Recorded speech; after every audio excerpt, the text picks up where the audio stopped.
pena, ay pena, penita pena.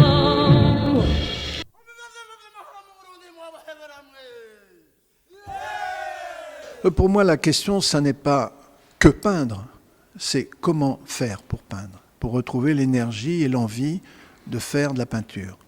Et donc, c'est chaque fois me retrouver devant des gestes à définir, une sorte de stratégie de travail qui fasse que les décisions soient très simples à suivre. Et pour arriver à définir c'est un schéma de travail, dans le fond, un concept de travail que je modifie de famille en famille pour retrouver à chaque fois la liberté, l'envie et l'inconnu.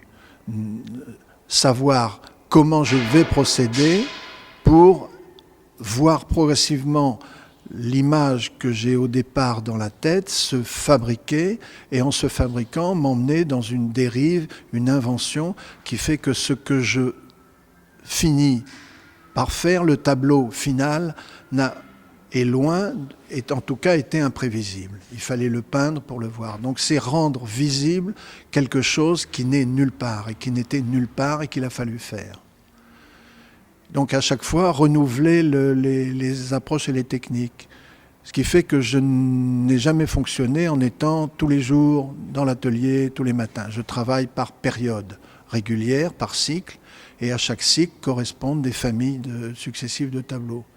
Et j'ai aussi toujours recherché, mon ambition, c'était la diversité. C'était tout en étant abstrait, sans sujet, avoir à la fois une cohérence de peinture, mais une très grande diversité où l'ensemble est d'une cohérence totale, tout en donnant des variétés aussi grandes que s'il y avait des scènes, des personnages, des sujets, comme dans la peinture classique. Bon.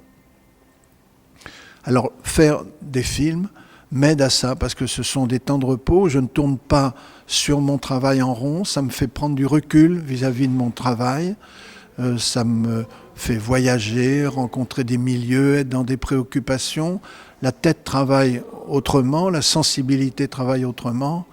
Et progressivement, pendant ce temps-là, revient l'envie de peindre, l'envie de me retrouver dans l'atelier, et prend corps la manière vers laquelle je vais être attiré et que je vais progressivement mettre au point. Ce qui fait que quand je recommence à peindre ayant fini un film et que je reviens dans l'atelier, je sais à ce moment-là est-ce que je vais faire des grands tableaux de grande taille, de quelle taille, est-ce que ça va être sur du papier, quel genre de format, quel genre de support. Tout ça est déjà digéré. Et l'organisation même, un peu, les principes de travail sont un peu déjà préparés. Ce qui fait que je me remets au travail du jour au lendemain. Le jour où je quitte mon film, je suis dans l'atelier et je n'ai pas à tourner en rond. Je sais tout de suite comment je vais faire, où je vais aller. Et je suis l'énergie est pleine et entière là. La peinture, c'est un travail solitaire, c'est un travail où il faut même oublier ce que l'on sait, il faut arriver à être dans une liberté complète, même vis-à-vis de soi-même.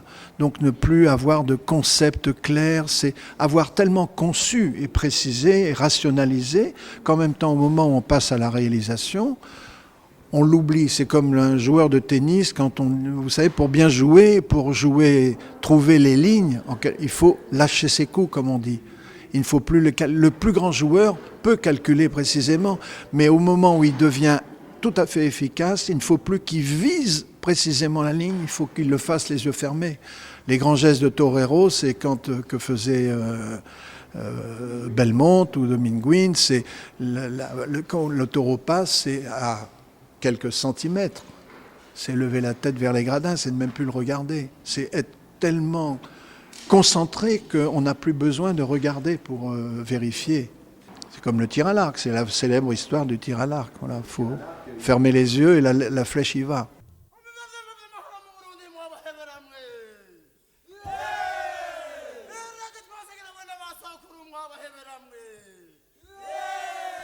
Ay pena, penita pena.